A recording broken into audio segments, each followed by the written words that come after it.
Pessoal, tudo bem? Aqui é o professor Alexandre, né?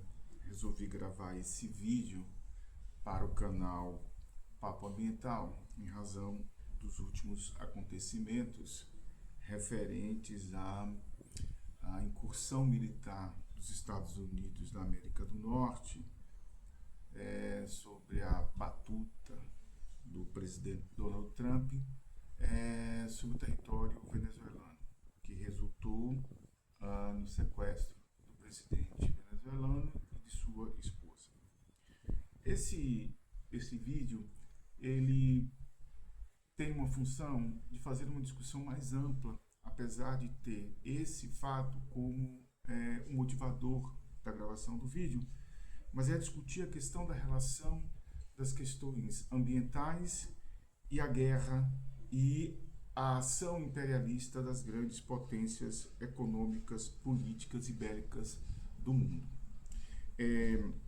A primeira questão que a gente quer chamar a atenção é que o modelo de desenvolvimento em voga no mundo atual é um modelo que está ancorado nas guerras. Mesada já dizia que a guerra é um dos grandes instrumentos da elite mundial para impor a sua vontade e o seu modelo de sociabilidade sobre as demais populações do mundo.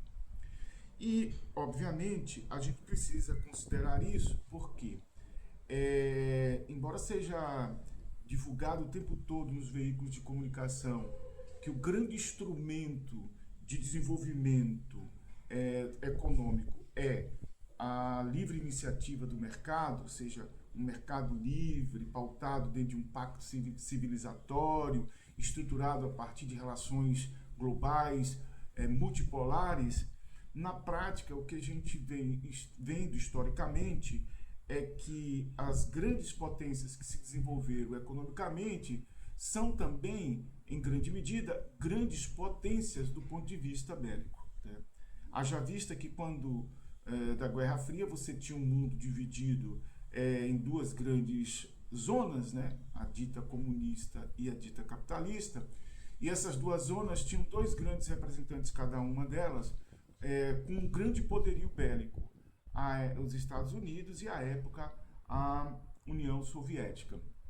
E vejam, o domínio dessas duas forças se dava e se dá, em grande medida, em razão do seu poderio bélico, o que fragiliza o discurso de que o desenvolvimento econômico é possível para qualquer nação, basta que a gente desenvolva a nossa capacidade industrial, a nossa capacidade educativa, a nossa capacidade cultural, e que isso nos colocará num grau de desenvolvimento econômico de igualdade ou próximo dessas grandes potências.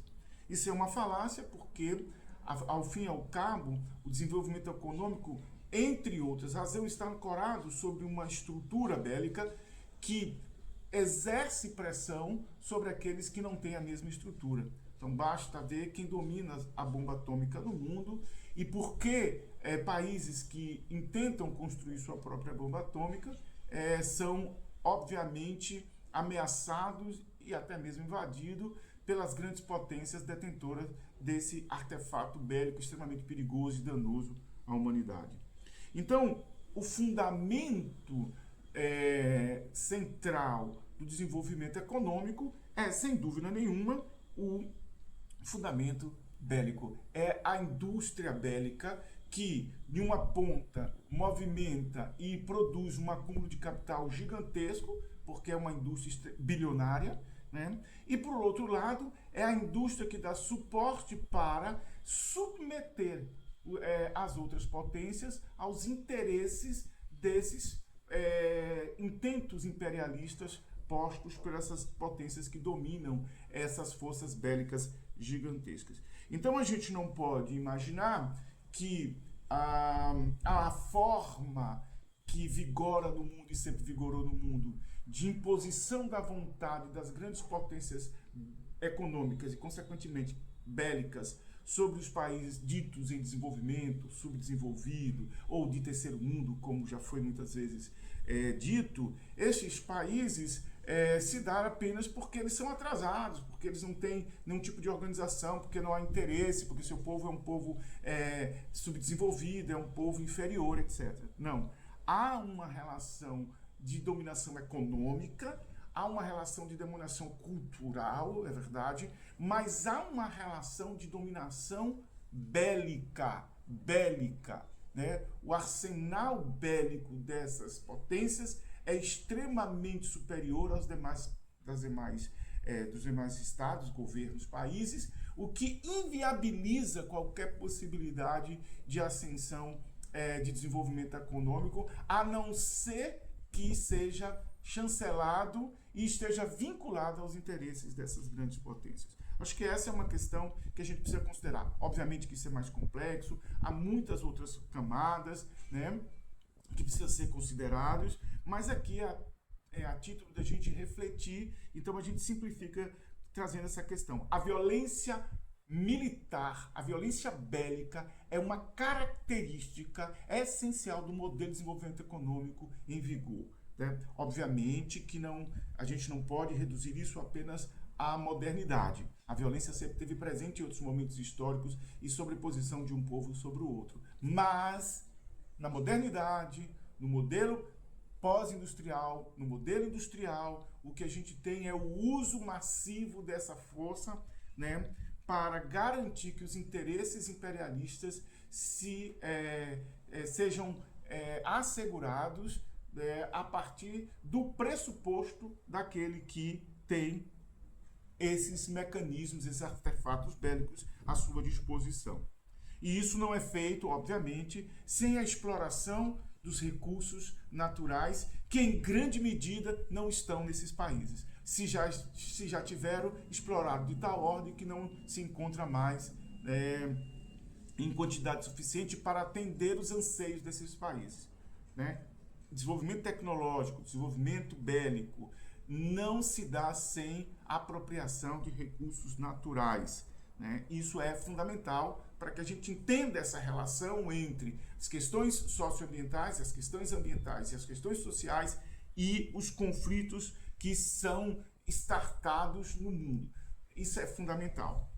O segundo ponto que eu quero chamar a atenção, que é relevante a gente colocar, é que as guerras, em grande medida, são resultantes de disputas por recursos naturais. Né? No século XX, a gente viu muitas guerras acontecendo.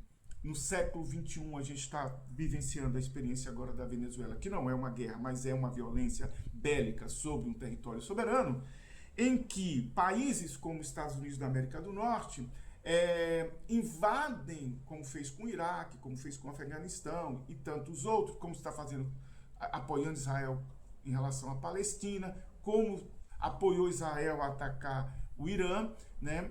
Como faz por meio de outros mecanismos de bloqueio com Cuba e faz com a Rússia, embora com a Rússia com certo cuidado, porque a Rússia também tem um grande arsenal bélico, inclusive com bombas nucleares, e dizem que o maior arsenal nuclear do mundo ainda é russo. Bom, dito isso, é importante dizer que essas incursões desses países, Inglaterra, Estados Unidos, Austrália, países da Europa, de forma geral, né, sobre esses territórios, se dá em razão de recursos naturais. No Iraque, foi logo constatado que não havia arma de destruição de massa nenhuma e que a questão era o petróleo. Né? Basicamente era o petróleo. O Afeganistão, além da questão geopolítica, em termos estratégicos, de se posicionar, bases militares, etc., controle de rotas comerciais, etc., você também tem a questão do petróleo. Né? E o caso mais recente agora, a Venezuela é considerada a maior bacia a ser explorada de petróleo do mundo. Né? A reserva de petróleo da Venezuela é estimada na maior reserva de petróleo do mundo. Né? E aí eu falei bacia no singular, mas certamente devem ser várias bacias. Né? Então vejam, ao fim e ao cabo, esse desenvolvimento econômico se dá pela lógica da exploração de recursos entre aspas, naturais, que são essenciais no desenvolvimento econômico desses países, no desenvolvimento tecnológico, né, no desenvolvimento da sua produtividade, desenvolvimento bélico. Precisa de terras raras, mas não só, precisa de ferro, precisa de cobre, precisa de ouro, né, e outros tantos minerais que a gente até não tem conhecimento de quais são as suas utilidades, o próprio urânio, né, urânio para desenvolver energia nuclear e não só isso, enfim, e tantos outros recursos, e que esses países demandam, precisam, porque a lógica do seu desenvolvimento está amparada nesse modelo. Então, o que está em disputa é a hegemonia econômica, política, cultural, em razão da apropriação da riqueza natural dos países que estão subordinados a essa lógica, quer pelo aspecto cultural, político, econômico, quer pela força a força bélica que esses países têm. Então, é preciso considerar que no centro dessa disputa bélica nós temos algo central, importante, que é a apropriação dos recursos, entre aspas, dos recursos naturais, né, sobretudo de países ditos em desenvolvimento, para atender a sanha expansionista e desenvolvimentista dos países comumente chamados do norte global, mas os países, né, industrializados e que, em regra, têm em suas mãos um grande arsenal militar, convencional e não convencional. Então, acho que a gente precisa entender isso. E isso nos leva para o terceiro ponto, que é fundamental. Quer dizer, toda discussão em relação à catástrofe ambiental que está em curso no mundo e a necessidade da gente reduzir os impactos sobre o meio ambiente, de sorte que isso não acontecendo pode comprometer a existência da vida e já está comprometendo a existência da vida na Terra, não está posto no horizonte dessas nações. Por mais que tenhamos COPs, por mais que tenhamos discussões relativas a tentar resolver, minimizar, reduzir os impactos ambientais, na prática, o que nós vimos acontecer agora na Venezuela, e já vimos acontecer em momentos outros, no Iraque, no Afeganistão, e certamente veremos acontecer em outros lugares, e aqui a gente não pode deixar de dizer que na Ucrânia também essa guerra passa pela apropriação de recursos naturais, entre outras razões, né, a gente precisa entender que no horizonte dessas potências não está posto a preocupação, né, pelo menos das suas lideranças, a preocupação no que diz respeito ao colapso ambiental, à crise ambiental. E, portanto, não está posto nem de forma sistemática, organizada, nenhuma política a nível global, ou seja, que junte, que articule essas nações para produzir, de fato, um efeito benéfico à natureza e à sociedade humana, né, de sorte que permita que a gente tenha uma reconfiguração dessa condição de violência que a gente impõe sobre a natureza. E isso, obviamente, deve ser considerado. Então, falar hoje de questões ambientais implica a gente falar de guerra, implica a gente tentar entender, e eu não sou especialista, mas eu acho que é importante a gente buscar os especialistas e estudar o fenômeno, entender de geopolítica, né, relações internacionais, o que se dá nesse lugar, nesse tabuleiro internacional, de sorte que isso possa viabilizar o nosso pensamento, a nossa reflexão crítica, para que a gente entenda que a nossa articulação enquanto educadores, e sobretudo aqueles que defendem a educação ambiental crítica, emancipatória e transformadora, seja de fato consciente de que a nossa atuação e a nossa formação, e a formação que a gente promove acerca dos outros, precisa estar incluído um debate político sério, pautado na cientificidade, pautado na abertura para ouvir outros saberes, outras concepções de mundo, né? De sorte que a gente possa questionar esse modelo e se mobilizar politicamente, né? Então, participar de um processo de mobilização política para entender que a proteção do meio ambiente implica se colocar contrário à questão da guerra, se colocar contrário a processos imperialistas que continuam em curso no mundo contemporâneo e nunca deixaram de estar em curso, precisa se colocar a favor da defesa da soberania dos povos, né, a sua pluralidade e, sobretudo, a defesa da América Latina, né, compreendendo a América Latina como um território que é capaz, e aqui eu estou reproduzindo Dussel, de produzir seu próprio conhecimento, de produzir sua própria gestão, de ser capaz de construir uma outra forma de compreender, e tem já outras formas de compreender o mundo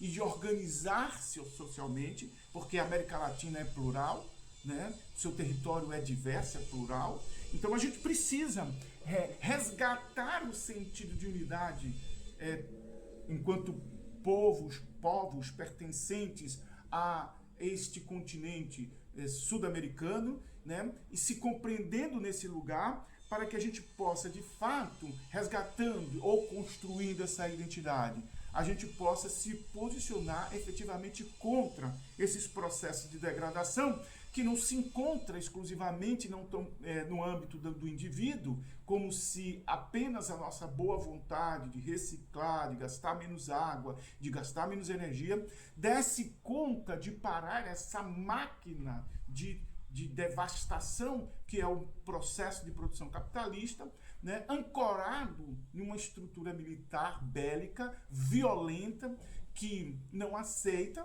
a partir daqueles que são os detentores desses veículos de força, ou seja, países imperialistas, não aceitam a nossa liberdade, não aceitam o respeito à natureza, não aceitam a possibilidade de a gente ter uma outra forma de viver.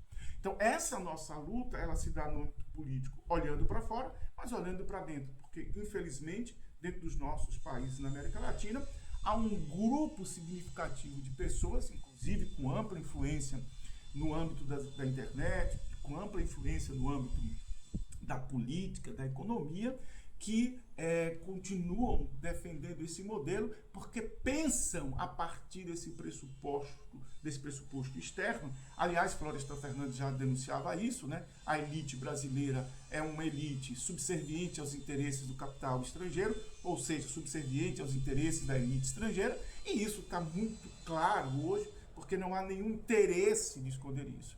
E no bojo disso, a entrega dos nossos recursos, a entrega das nossas riquezas para a mão desses governos autoritários, imperialistas, que querem fazer valer a sua vontade a todo tempo. Então a gente precisa considerar esses 3 pontos que eu acho que são importantes para discutir a questão ambiental, discutir e pensar uma educação ambiental crítica, transformadora, emancipatória, considerar que o desenvolvimento proposto e em vigor historicamente após a Revolução Industrial, a partir da Revolução Industrial, é um modelo de desenvolvimento pautado na guerra, na imposição da força bélica sobre aqueles povos que não estão na lógica desse modelo, né? Portanto, esse discurso do livre comércio, da liberdade, é um discurso que precisa ser questionado, né? A violência é a marca desse desenvolvimento e não é só a violência simbólica, discursiva, retórica, cultural,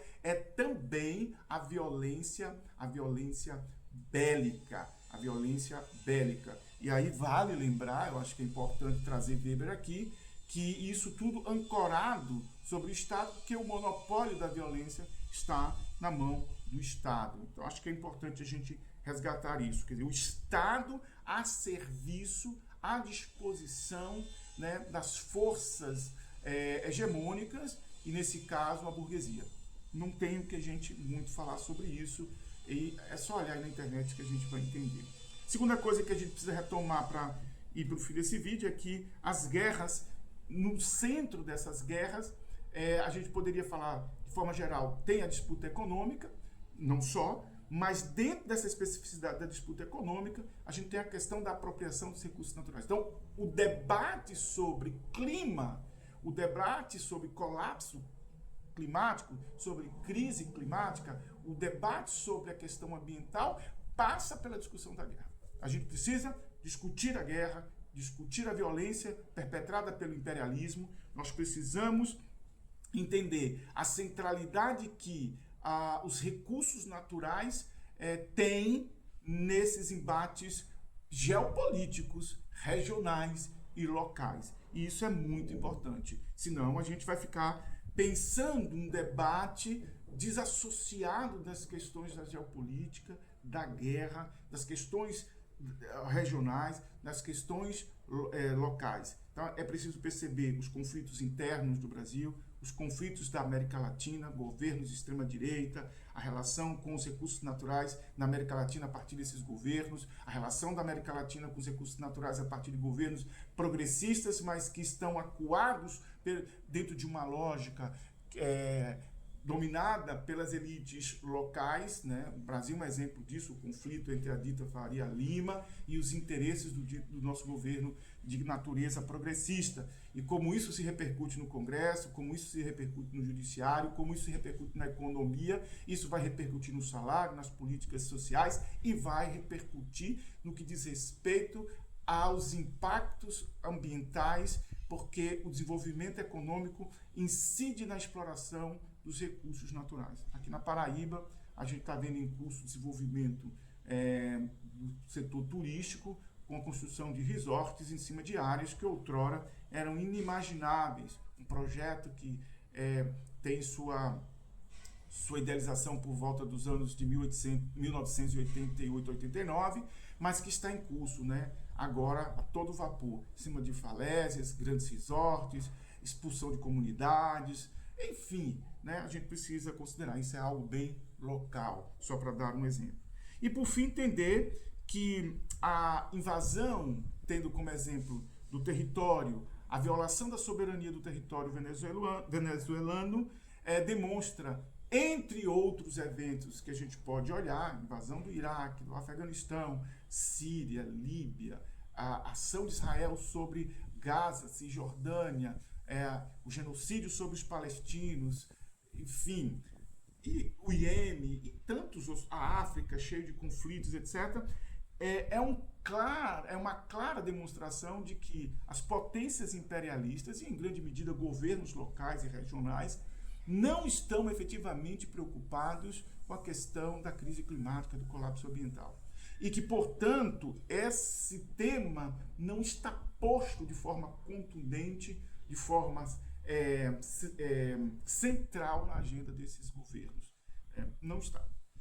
Claro que com o governo do Donald Trump isso fica mais evidente, porque ele diz, né? A gente vê ele dizer, ele não tem receio de colocar isso no horizonte. Ele vai e diz o que ele está pensando e deixa isso muito claro. Ele, na entrevista que ele deu no dia seguinte, após o sequestro do presidente da Venezuela, Nicolás Maduro e sua esposa, né?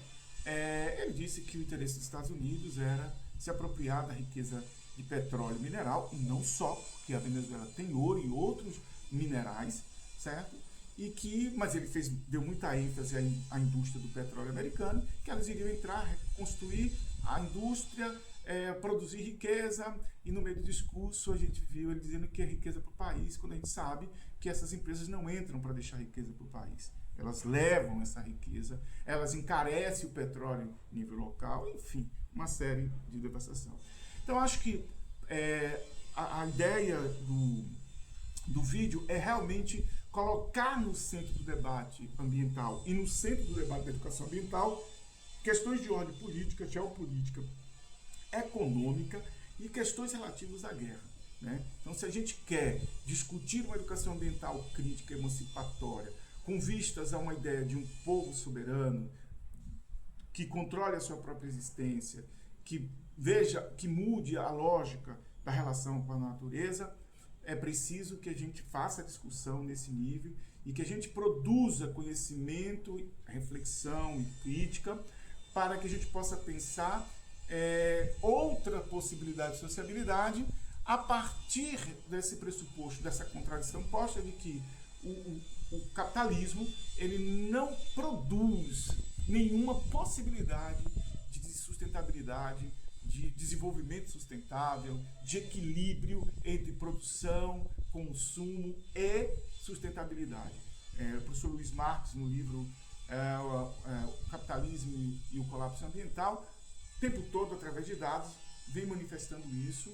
É uma obra que eu recomendo e que é super importante a gente entender isso. Mesário já disse, e está na sua obra, o capital é incorrigível, portanto não há que se falar em domesticar, melhorar, aprimorar, civilizar o capitalismo. O capitalismo não é civilizado. O capitalismo é barbárie.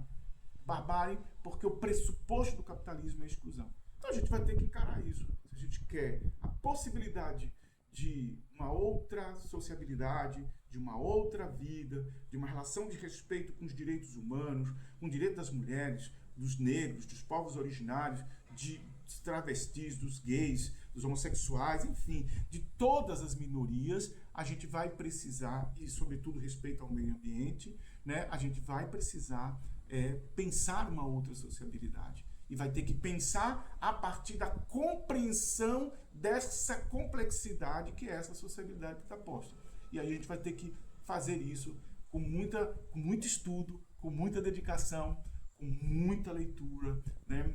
Ouvindo e dialogando, para que a gente possa produzir um conhecimento que de fato tem um efeito transformador. E aí lembrando que, quando eu digo produzir um conhecimento, e eu termino aqui dizendo isso, quando eu digo produzir um conhecimento, eu estou te chamando a atenção de que a gente precisa ser humilde para entender que, por exemplo, os povos tradicionais já têm uma larga experiência de convivência com a natureza e com construção de modelo de sociabilidade que nós podemos aprender e pararmos para ouvir com humildade, aceitarmos com humildade o conhecimento desses povos, ver o que nós podemos aprender desse conhecimento e podemos aplicar na nossa sociabilidade e como a gente pode transformar a nossa sociabilidade saindo das garras do capitalismo, construindo uma outra possibilidade. É uma utopia, sim, mas se a gente não projetar uma utopia, a gente vai cair na desesperança.